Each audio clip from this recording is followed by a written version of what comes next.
Mesmo não levando armas, essa é a aeronave mais poderosa do mundo. Seu número tem mais prestígio do que qualquer endereço luxuoso. E nenhum escritório executivo oferece tanto conforto. Há mais de 50 anos, os presidentes americanos viajam a bordo de aviões particulares. Eles foram o pano de fundo de momentos dramáticos da história. Os aviões militares movidos a hélice cederam lugar a modelos tecnologicamente mais avançados até chegar ao atual e majestoso avião turbo.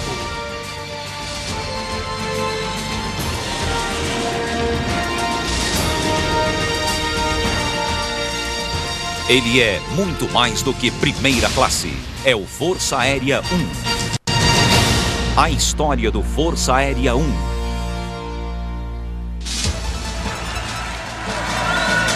When people come to Washington, D.C., they go to see the White House because it's a symbol of the presidency. And it's a symbol of his authority. I think the airplane's the same thing. When it shows up, he knows that people know it's the President of the United States. I've always felt the two most obvious symbols of American power were the Oval Office and Air Force One. And Air Force One is the scepter you can take with you. In some ways, it's the symbol of American royalty, but it's always the symbol of American power. There's nothing comparable to Air Force One. You have the capability of acting in any emergency, under any conditions, because the technical equipment is there, just like it is in the White House itself. Air Force One represents the United States of America. You see that big silver airplane with a red, white, and blue flag on it taxi up? I mean, people really get kind of emotional about it. It's exhilarating, it truly is. It happened even to me when I was at the White House, being on the ground waiting for the president to come back from someplace. There's a thrill to it. It's a genuine, old-fashioned, not to be ashamed of thrill.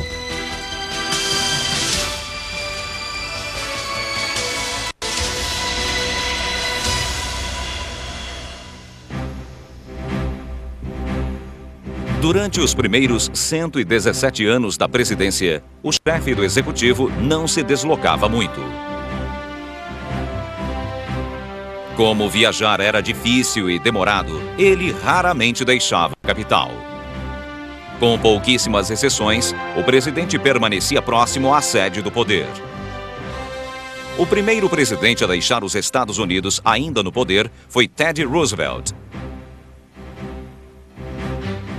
Em 1906, o 26º presidente foi de navio à América Central para inspecionar o Canal do Panamá. Roosevelt entrou para a história mais uma vez 19 meses depois de deixar o poder. Em 11 de outubro de 1910, em uma demonstração aérea em Missouri, o ex-presidente deu um passeio com o piloto de acrobacias Ark Roxey no biplano Wright tipo B.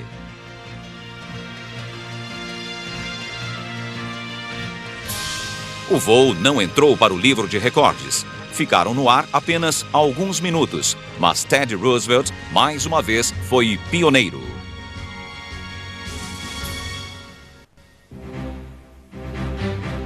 "33 anos depois, Franklin Roosevelt foi o primeiro presidente a voar ainda no poder.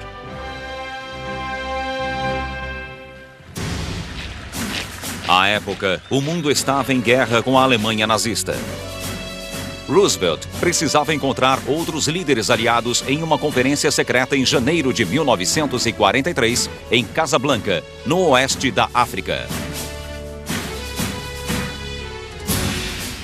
Como os submarinos nazistas patrulhavam o Atlântico, o serviço secreto achou mais seguro que o presidente viajasse por ar. Mas, em vez de usar um avião militar, eles fretaram um Boeing 314 com a tripulação civil da Pan American World Airways. At that time, our military pilots didn't have that much flying experience as far as total flying hours are concerned, yet some of the senior airline pilots had thousands of hours and great experience in hauling passengers. Em 11 de janeiro de 1943, o presidente subiu a bordo do avião da Pan Am e partiu para Casablanca.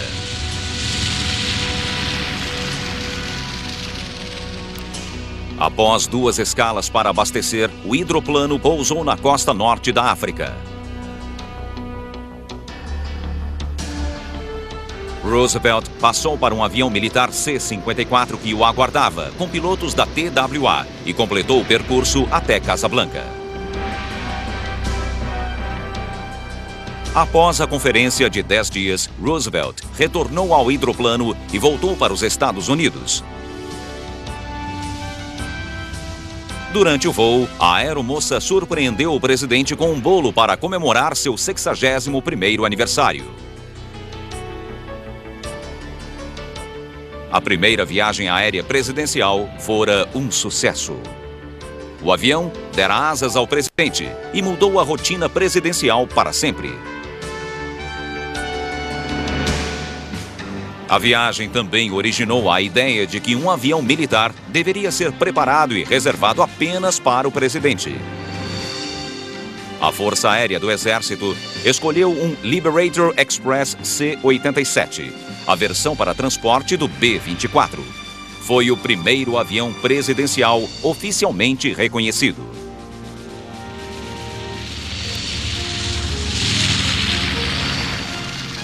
O C-87, como o B-24, era capaz de grandes distâncias e tinha outra vantagem crucial. Aos 30 e poucos anos, Franklin Roosevelt teve poliomielite e passou a depender de uma cadeira de rodas. A porta baixa do C-87 facilitava que os agentes secretos levassem o presidente para dentro do avião. Essas raras fotos coloridas revelam o interior do avião. 4 compartimentos personalizados podiam se converter em quartos de dormir. Também havia um closet, 2 banheiros e uma cozinha com fogão elétrico. Em junho de 1943, o C-87 do presidente entrou para a esquadrilha VIP do Comando de Transportes Aéreos, com base no aeroporto de Washington. O comando escolheu como piloto o Major Hank Myers. Ele tinha como copiloto o Tenente Elmer Smith. Os dois apelidaram o avião de Guess Where To, mas nunca tiveram a chance de transportar Franklin Roosevelt. O serviço secreto descobrira que um C-87 caíra devido a misteriosas vibrações estruturais e sugeriram que o presidente evitasse voar no Guess Where To. We were quite disappointed because we had trained for this flight, we had planned on it and everything, and then all of a sudden we're set aside. And it was a great disappointment, I'll be honest with you. Myers e Smith receberam uma nova missão: levar a primeira-dama para uma turnê pelas bases aliadas na América do Sul.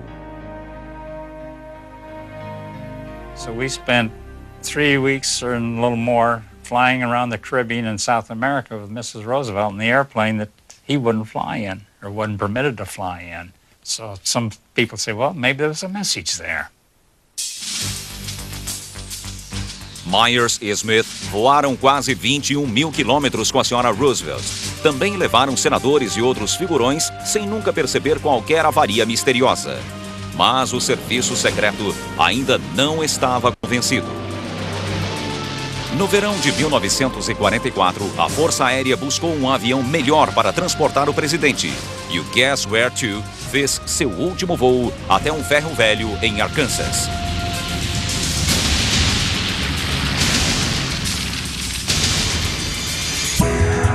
Voltamos a apresentar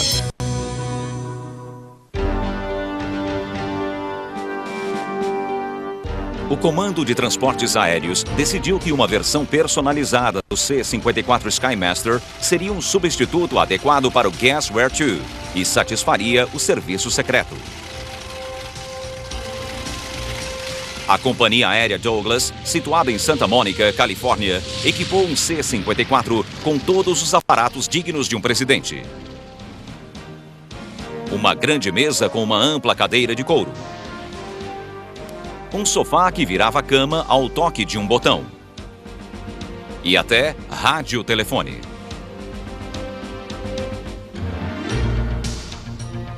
Antes, quando Roosevelt voava em um C-54, era preciso erguer rampas de acesso para sua cadeira de rodas. A súbita aparição de grandes rampas era evidência de que o presidente estava prestes a chegar. O serviço secreto pediu que o novo C-54 tivesse um elevador retrátil. This was battery operated. It was wide enough to take his wheelchair, roll him in, and then raise him up to floor level in the cabin. And he was in the airplane with no fuss, no bother at all. Em junho de 1944, depois de voltar da viagem à América do Sul com a senhora Roosevelt no C-87, o Major Myers e o Tenente Smith foram transferidos para outro avião. Por questão de segurança, o avião não exibia números nem selos presidenciais. Era conhecido apenas pelo seu número de identificação, 7451. Ficava em um hangar no aeroporto de Washington sob vigilância constante. Essa atenção e segurança extremas lhe renderam o apelido de Vaca Sagrada. Em fevereiro de 1945, Roosevelt planejava se encontrar com Churchill e Stalin em uma conferência secreta em Yalta. Roosevelt foi de navio até um aeroporto no Mediterrâneo. O Vaca Sagrada o esperava e o transportou até Yalta. They brought him out in a wheelchair and put him in the elevator and hoisted him up into the airplane and then dropped him down again when we got into Russia. As far as moving around in the airplane or anything like that, he did not move around because he was quite ill. O percurso até Yalta foi a única viagem de Roosevelt a bordo do Vaca Sagrada. 2 meses depois, em 12 de abril de 1945, ele faleceu. Mesmo não sendo fã de aviões, Franklin Roosevelt inaugurou a era dos voos presidenciais. Harry Truman herdou o Vaca Sagrada do antecessor. Ao contrário de Roosevelt, ele adorava voar e manteve Hank Myers e Elmer Smith muito ocupados. He enjoyed coming up in the cockpit and either taking my seat or the other pilot's seat and sitting there for an hour or so and just looking out the window and chatting with us about any little thing and not having people bother him or anything to think about, just being friendly. Em 1947, a companhia aérea Douglas produziu o ultramoderno DC-6. Vinha com hélices reversíveis, cabine pressurizada que dava mais conforto aos passageiros e o mais avançado instrumento aéreo, o radar. A Força Aérea comprou esse avião de última geração para substituir o Vaca Sagrada. Rather than allowing the press to name the airplane, the Office of the Presidential Pilot felt we'd better have a jump start and put our own name on the airplane. They selected the name Independence. This was not only the hometown of Truman, but it also had a national flavor to it. A pintura estilizada, considerada extravagante para o orçamento enxuto do governo, foi presente da companhia Douglas. No Independence, oficialmente um C-118, a viagem do presidente ficou mais confortável. Havia uma cabine presidencial maior, que se tornava um quarto mais espaçoso. A cabine tinha lugar para mais 25 passageiros. E a cozinha, totalmente equipada, podia alimentar todos a bordo.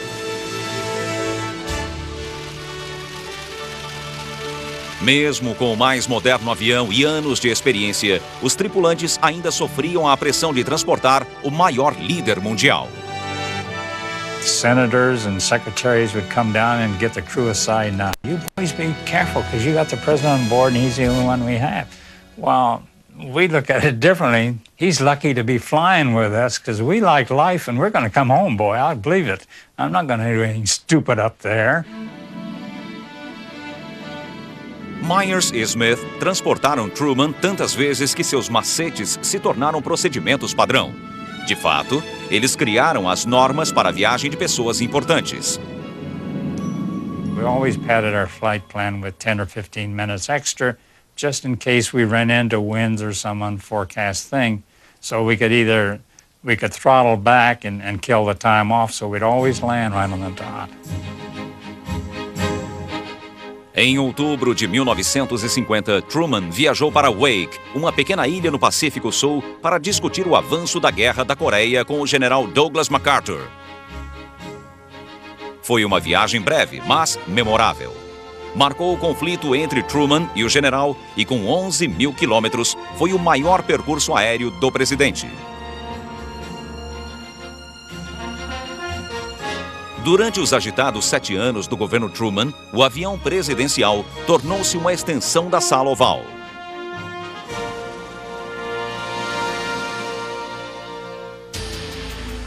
Em 20 de janeiro de 1953, Dwight D. Eisenhower tomou posse como o 34º presidente americano. Exercendo sua prerrogativa, Eisenhower selecionou um novo avião e uma nova tripulação. Hank Myers já saíra da Força Aérea e voltara à American Airlines. E Elmer Smith, que fora copiloto do presidente durante 10 anos, assumiu uma função interna na Força Aérea.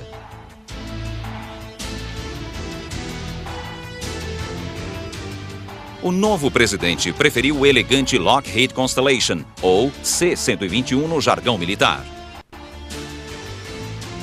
Eisenhower escolheu um Constellation da Esquadrilha VIP de Washington, número de registro 8610. Chamou-o de Columbine, a flor do estado natal de sua mulher, Colorado. O procedimento padrão da Força Aérea era designar aviões pelos seus números de registro. Em 1953, isso levou a uma perigosa confusão durante uma transmissão de rádio entre o avião presidencial, um voo da Eastern Airlines e o Centro de Controle do Tráfego Aéreo de Richmond. O copiloto de Eisenhower, o coronel Bill Thomas, participou dessa conversa. I called in saying Air Force 8610, Richmond, 12,000 feet. And the center came back and said, Roger, 610, report at 15. And about 2 or 3 seconds later, another voice came on and said, Center, did you call Eastern 610? And center came back and said, no, I was working an Air Force airplane. A confusão entre o voo 610 da Eastern e o Força Aérea 610 causou preocupação. So they came up with the idea that any airplane that the president was in would henceforth be designated as Air Force One.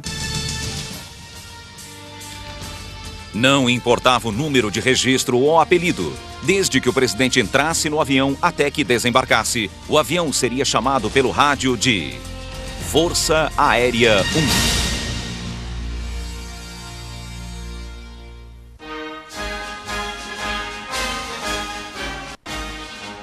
1. Em 24 de novembro de 1954, a Força Aérea recebeu o mais novo membro da frota presidencial, um Lockheed Super Constellation, número de registro 7885. A primeira-dama Mamie Eisenhower batizou o novo avião de Columbine 3, não com champanhe, mas com uma garrafa de água mineral do Colorado. O elegante Super Constellation, chamado VC-121, era maior, mais rápido e capaz de distâncias mais longas. O Columbine 3 era a última palavra em viagens VIP, com cozinhas equipadas, sofisticados instrumentos de pouso, altímetro por radar, telefone e teletipo.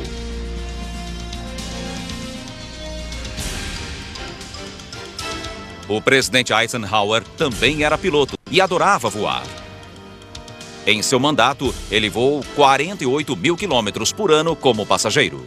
One of the reasons that Eisenhower liked it was that it presented him with an absolutely uninterruptible meeting place.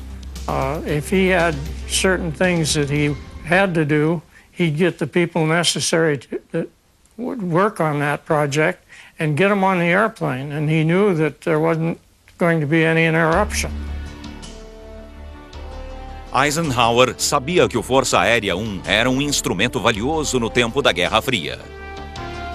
He came into the office having been a world traveler. He knew the value of face-to-face confrontation when problems came up. I think that he changed the complexion of world politics because of that. O Columbine 3 era um lindo avião, mas ainda movido a hélice. No final dos anos 50, os soviéticos já iam a conferências de jato. Os americanos não aceitaram ficar para trás. Em 1958, o Boeing 707 tornou-se o próximo avião presidencial. 3 707s foram adaptados para missões aéreas especiais, com números de registro 970, 971 e 972. Em 12 de maio de 1959, a Força Aérea recebeu o primeiro novo jato na fábrica da Boeing em Seattle. No voo de volta a Washington, bateu um recorde de costa a costa, apenas 3 horas e 44 minutos. Em dezembro, Eisenhower iniciou uma turnê sem precedentes. 11 países em apenas 18 dias. No último ano de seu governo, a incrível velocidade dos jatos o levaram a aumentar seu percurso médio de 40 mil para quase 130 mil quilômetros. Na primavera de 1960, Eisenhower marcou uma viagem à Rússia. Em segredo, o avião 970 foi adaptado para a missão. John Foster Dulles, who was Secretary of State, and his brother Alan Dulles, who was the director of the CIA for Eisenhower, had this great idea they would equip Air Force One with the same cameras that were being used on the U-2 spy planes, which were tremendous cameras. They could, at 50,000 feet, they could read a license plate on an automobile. And they wanted to do it particularly because they wanted to be able to take pictures of all the Soviet military installations on the ground. Mas a missão nunca aconteceu. Em 1º de maio de 1960, os russos derrubaram um avião de espionagem americano. O incidente levou ao cancelamento da viagem e à remoção das câmeras.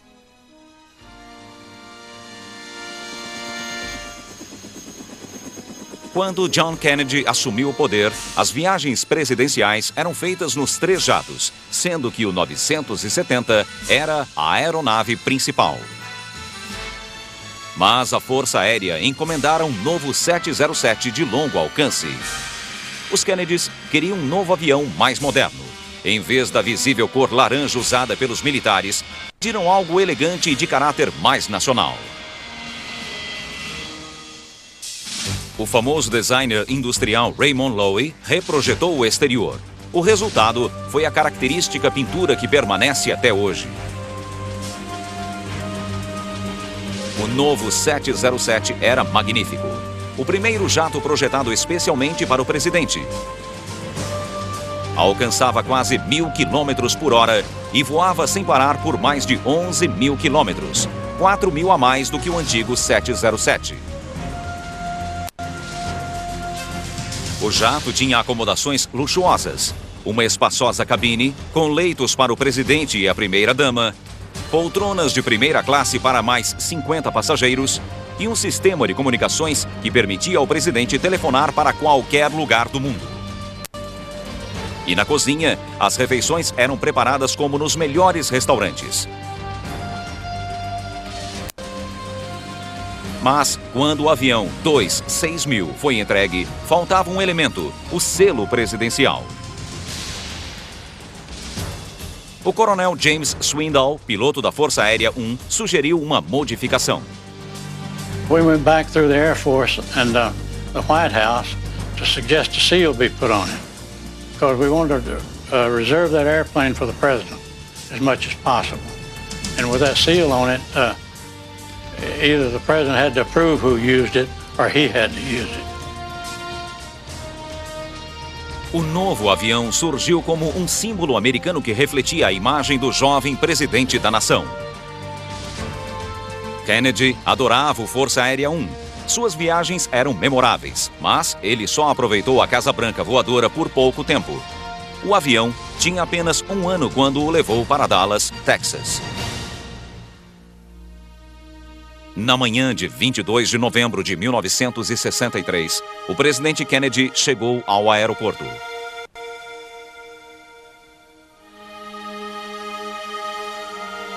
Os terríveis fatos que se seguiram chamaram a atenção mundial para Dallas e para o Força Aérea 1. À 1 da tarde, o 35º presidente americano foi declarado morto. Temendo uma conspiração maior, o serviço secreto levou o vice, Lyndon Johnson, para a segurança do Força Aérea 1. I met him at the foot of the stairs and I addressed him as Mr. President because I knew at that time that President Kennedy already passed away. And when he came on board, he asked us to close the window shades just in case somebody wanted to take a shot at him. Imediatamente, o corpo do presidente foi levado de volta a Washington. O caixão não podia ir no compartimento de bagagem e poltronas foram tiradas para abrir espaço no setor de passageiros. Às 2h37, Lyndon Johnson tomou posse. Jackie Kennedy ficou bravamente a seu lado, com as roupas ainda manchadas com o sangue do marido. 10 minutos depois, o Força Aérea 1 decolou em direção a Washington. O avião estava cheio de silêncio e dor.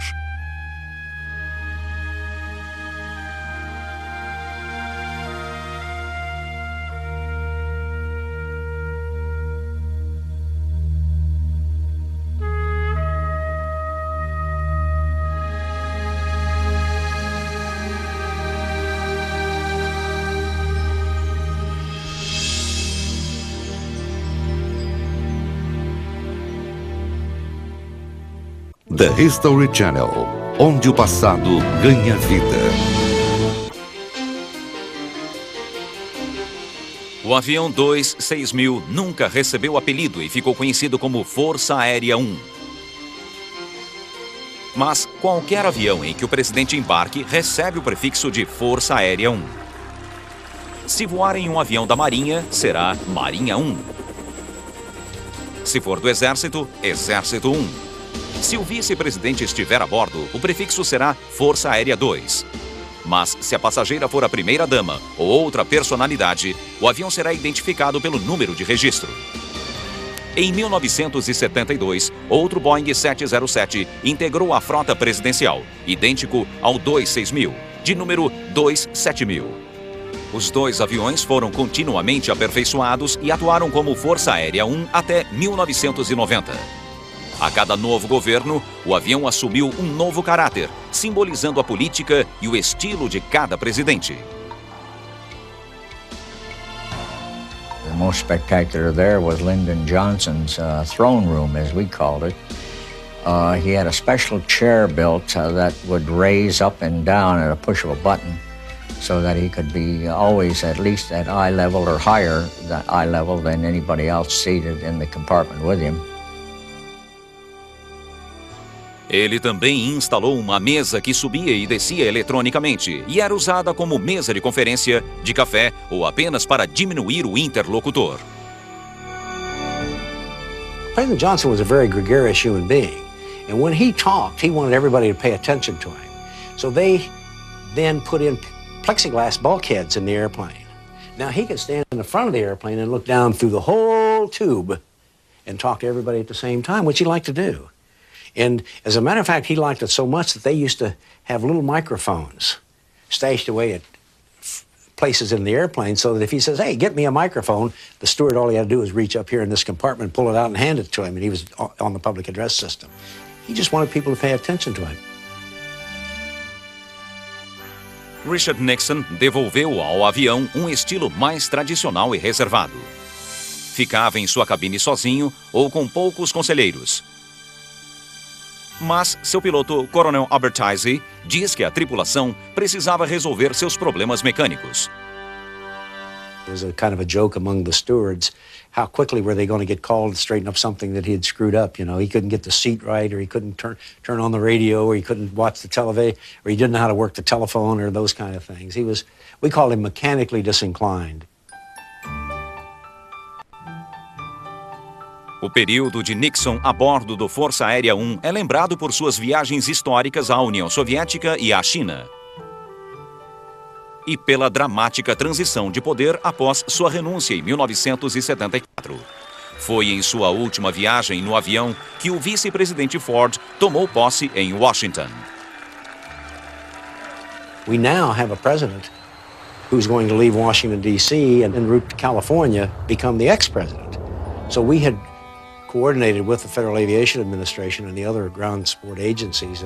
At the moment that the Vice President, Jerry Ford, would say, "I do," to the oath of office, we would change our call sign from Air Force One to SAM 27,000. And that's the way it happened. And it happened over Missouri. We were at 39,000 feet. Lee Simmons era comissário do Força Aérea 1. Esteve com Nixon logo após a transição de poder. I went into his compartment to say, "I'm very sorry that you're going to be leaving the presidency," and let him know how much I appreciate how much he has done for me. But before I could really console him, he was consoling me by telling me, you know, everything's going to be okay. You take care of your family and you hang in there and let life continue as it is, and don't let it get you down. Well, I walked out of there with my head down and with tears in my eyes because I was not prepared for that. I wanted to go in and say something comforting to him, and it turned out that he was trying to comfort me. No final do último voo, Nixon pediu uma foto com os tripulantes do Força Aérea 1.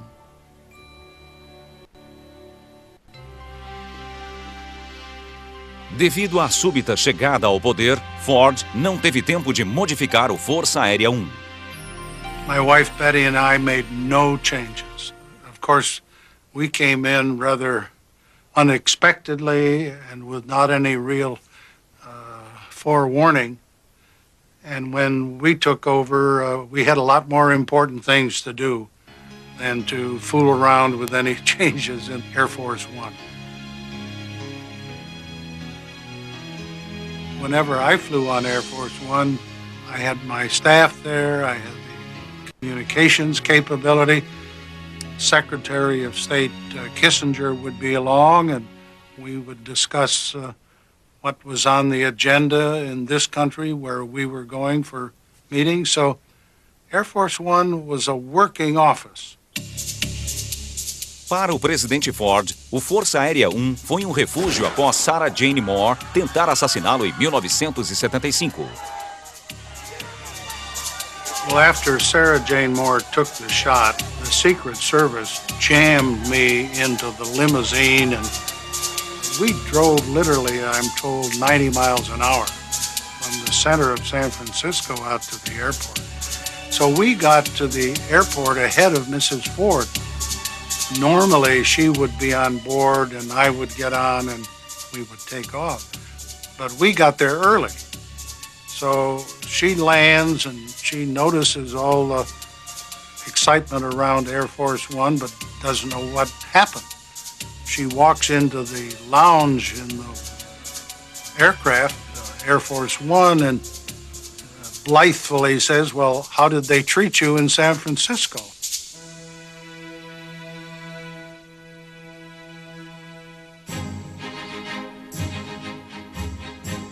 O presidente Jimmy Carter queria que o Força Aérea 1 refletisse a linha de seu governo, orçamento enxuto, programas de austeridade, e não permitiu brindes a bordo.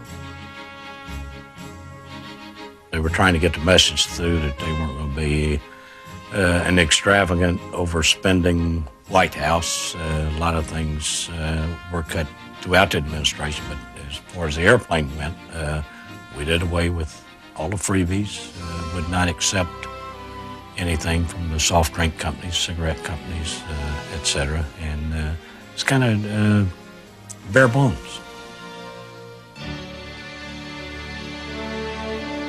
Ronald e Nancy Reagan devolveram alguns confortos ao avião, que mesmo assim continuou sendo um local de trabalho. You got on the plane and usually immediately went to work. There were always speeches to write, things to research, phone calls to be made back to Washington. There was none of this trade tables in your upright position stuff. I mean, sometimes we'd be landing and you'd be standing at a Xerox machine peeling off the last pages of the president's speech. Marlin Fitzwater fez muitas viagens com os presidentes Reagan e Bush e chegou a conhecer bem tanto um quanto o outro. There was an informality about long flights on the plane. President Bush and President Reagan both would usually change into comfortable clothes, maybe jogging suits or casual clothes of some kind. And it was kind of a rare opportunity to see the president at ease, if you will, and to hear what he thought, and to hear how he thought, and how he reasoned. And a lot of staff people never get that opportunity when you're in the White House.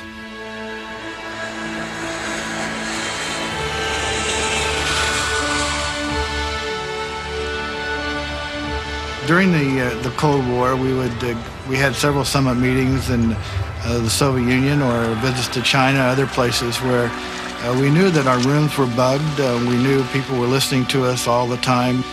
And so getting back on the plane was such a safe haven. And you felt like, I'm back in the loving arms of America again, just get me home.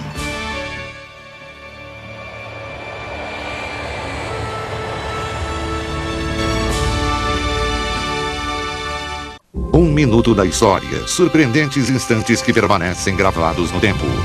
O momento é 1965. A estilista Mary Quant cria a loucura das mini-saias e a nova moda se impõe no mundo até finais da década de 60. As garotas modernas da Austrália até a América saem às ruas com esta nova moda para deleite dos observadores.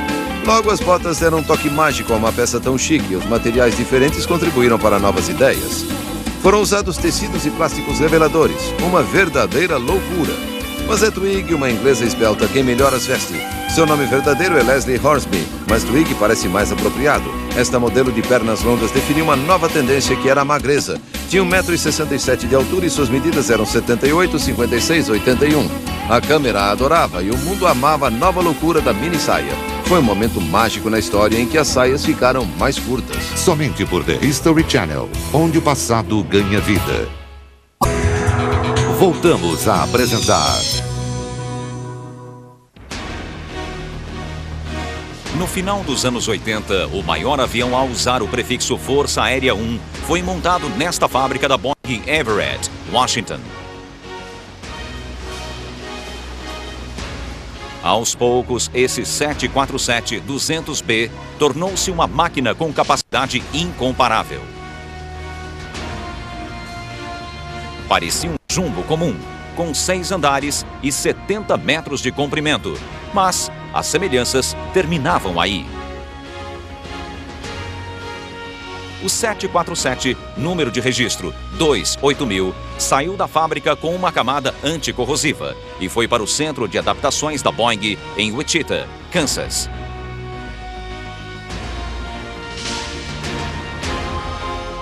Lá, os técnicos instalaram equipamentos que não se encontraram em qualquer 747, como escadas retráteis e uma rampa para bagagem independente. Marceneiros produziram cada móvel do interior.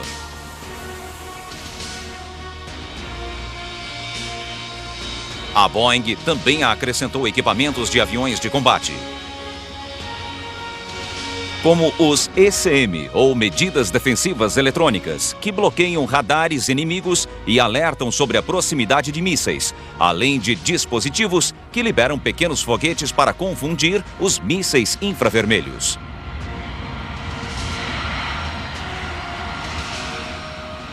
Na volta à fábrica da Boeing, os tripulantes usaram um dos recursos exclusivos do avião. O reabasteceram durante o voo. Como podia extrair combustível de um avião-tanque da Força Aérea, ele era capaz, na teoria, de voar indefinidamente. Após receber sua célebre pintura branca e azul, o avião foi da Boeing até seu novo lar, na base Andrews, em Washington.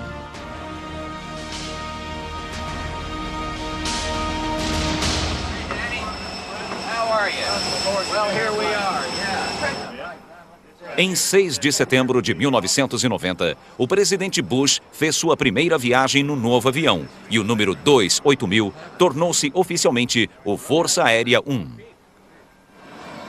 Isn't this beautiful? See the hot tub? It was really magical because no one had ever seen a plane that big or that luxurious or outfitted the way Air Force One was. You couldn't be prepared for this conference room that was as big as the conference room in the White House, for the luxury of the seating, and for an aisle that went the full length of the plane, and you felt like you were flying in the Waldorf Astoria when you were flying on the plane. And that first flight, I remember just sitting there thinking, this can't be real. I mean, the plane is so big and constructed in such a way that you can walk around. There's a lot of interaction between people. And so you just lose that whole kind of sense of being cooped up someplace. It virtually eliminates jet lag. Com 370 metros quadrados, é o maior avião presidencial da história. Comporta 70 passageiros e 26 tripulantes. 2 cozinhas produzem até 100 refeições por vez. Os freezers acumulam alimentos para uma semana. Tem 85 telefones, 19 monitores de TV, 11 vídeos cassete e equipamento de comunicações via satélite. The first time you go on Air Force One, you want to call your mom. And the grandness of it is that the Air Force One operator comes on the phone and says, you know, Mrs. Fitzwater, I have your son calling from 33,000 feet over western Kansas. Will you take the call? She says, of course not, you fool, and hangs up. And then you call back again. Na verdade, são 2 747s presidenciais. Exceto pelo número de registros, são idênticos. O segundo avião costuma seguir o primeiro para situações de emergência. São chamados oficialmente de VC-25. Os 2 aviões valem 300 milhões de dólares. A manutenção é feita por 140 especialistas do setor de pilotos presidenciais, da 89ª Divisão da Força Aérea. A segurança é a prioridade máxima. Até o pessoal da manutenção trabalha em pares para que ninguém sozinho tenha acesso ao avião. Como a agenda do presidente é imprevisível, os aviões estão sempre prontos para voar a qualquer momento. Todos os membros da equipe de apoio do presidente são os melhores naquilo que fazem. The people that you see maintaining the aircraft, the people that you see flying our aircraft are probably the best troops that we have in the Air Force. We go through a very highly selective process to hire them into the 89th, and then we give them the extra training that brings them up to the standards that we need day to day, and they are ready to go whenever the president needs them. O Força Aérea 1 não tem paraquedas de emergência, nem uma via de escape secreta para o presidente. Agentes de segurança vigiam o avião constantemente e até voam ao lado do presidente.